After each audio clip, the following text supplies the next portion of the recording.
अब आपका पहला क्वेश्चन है, यदि किसी महीने की पहली तारीख बृहस्पतिवार को पड़ती है तो उसी महीने का सेम महीना है, ठीक है, सेम महीना की 28 तारीख को कौन सा दिन पड़ेगा। अच्छा ये बताइए कि ये महीना में कितना दिन होता है, 30 या 31 दिन। और हम आपको पहले भी बताए थे कि अगर किसी में आप 7 जोड़िएगा तो वही दिन प्राप्त होगा, किसी में आप 14 जोड़ दीजिएगा तो वही प्राप्त होगा, और किसी में अगर आप 21 जोड़ दीजिएगा तो फिर वही दिन प्राप्त होगा, या किसी में 28 जोड़िए या 35 जोड़िए 42 जोड़िए तो वही दिन होगा। तो मान के चलिए कि यदि किसी महीने की पहली तारीख मतलब 1 तारीख को अगर गुरुवार है, बृहस्पतिवार को हम गुरुवार बोलते हैं कि नहीं बोलते हैं, तो अगर हम तो वो बोल रहा है उसी महीने की 28 तारीख को, तो 28 तारीख मतलब आप देखिएगा अगर हम इसमें बोले थे 7 का गुना जोड़ने के बाद वही दिन प्राप्त होता है, मतलब कि 28 अगर हम इसमें जोड़ रहे हैं तो ये कितना हो जाता है 29, यानी कि 29 तारीख को भी हमारा गुरुवार ही होगा। क्यों गुरुवार होगा 29 तारीख को, क्योंकि हम 7 का गुणज जोड़े हैं, एक में 7 का गुणज क्या है 28 जोड़ दिए तो 29 को भी हमारा गुरुवार पड़ेगा। लेकिन यहाँ क्या पूछा है कि 28 तारीख को कौन सा दिन पड़ेगा, तो गुरुवार में 29 पड़ रहा है तो 1 घटा दीजिए तो बुधवार हो जाएगा, तो बुधवार आपका आंसर हो जाएगा।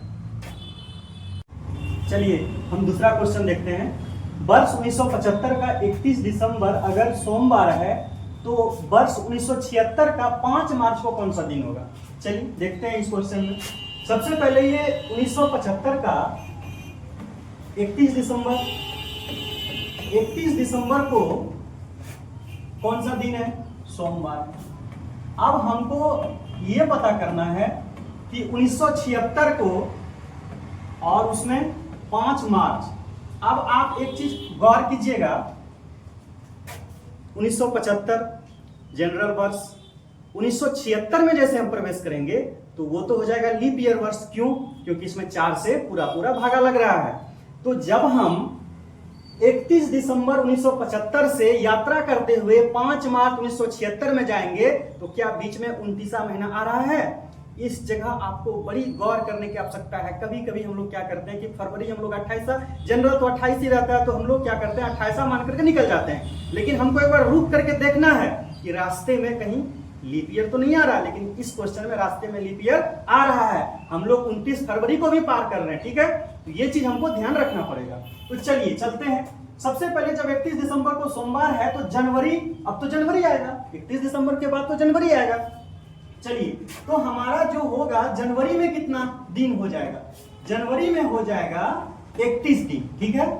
चलिए फरवरी में कितना दिन, ये फरवरी और जनवरी किस वर्ष का बात हो रहा है, 1976 का बात हो रहा है। क्यों, क्योंकि 1975 31 दिसंबर के बाद का बात कर रहे हैं ना हम लोग, तो उसके बाद फरवरी ये 29 दिन का हो जाएगा, फरवरी क्योंकि लीप ईयर है।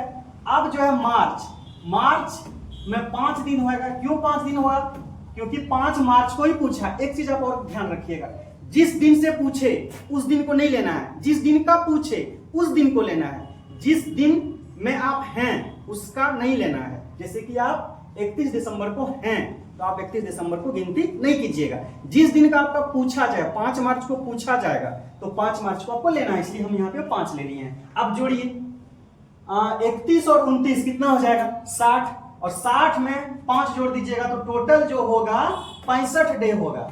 टोटल कितना होगा 65 डे। 65 डे को हम क्या करेंगे 7 से भागा दे देंगे। जब 7 से हम भागा दे देंगे तो शेषफल कितना बचेगा, शेषफल जो हमारा बचेगा शेषफल हमारा बचेगा 7 8 56 7 9 63, तो शेषफल हमारा 2 बचेगा। जब शेषफल 2 बचेगा तो हम सोमवार में 2 जोड़ देंगे। जब हम सोमवार में 2 जोड़ देंगे, जब हम सोमवार में 2 जोड़ देंगे तो कौन सा दिन आएगा, एक जोड़ेंगे तो मंगलवार, दूसरा जोड़ेंगे तो बुधवार, इसलिए हमारा आंसर इसमें बुधवार, इसलिए ये आंसर हो जाएगा बुधवार।